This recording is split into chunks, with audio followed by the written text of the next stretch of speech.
l'obtention de ce label, d'abord, c'est une fierté. Une fierté qui résulte du travail d'équipe qui a été fourni pour l'obtenir.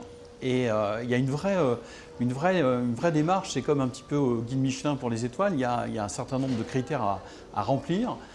Et ce n'est pas une démarche sanctionnante, mais c'est une démarche valorisante.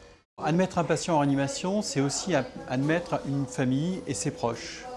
Donc c'est tout un groupe de personnes qui doit être accueilli dans un milieu de haute technicité, dans une phase critique médicale, et pour autant remettre l'humain en première ligne en termes de prise en charge du patient, mais aussi de ses proches.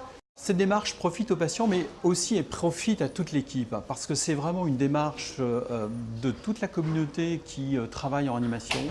C'est vraiment un moteur, un dynamiseur. Et ce qui est positif pour l'équipe l'est évidemment pour le patient et pour ses proches.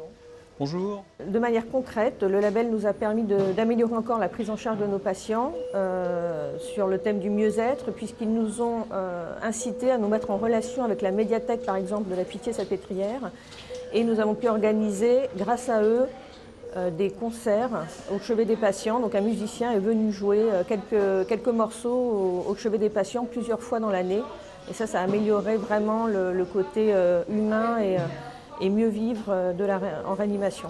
J'inciterai les autres services à faire cette démarche, à demander le label hospitalité, car ce n'est pas du tout quelque chose de sanctionnant, mais au contraire, ils sont là pour nous aider, pour nous orienter, et ils nous apportent des solutions pour améliorer la prise en charge des patients. Ce n'est pas une fin en soi, c'est une démarche continue de progression pour garder ce label, mais aussi surtout, garder cette hospitalité.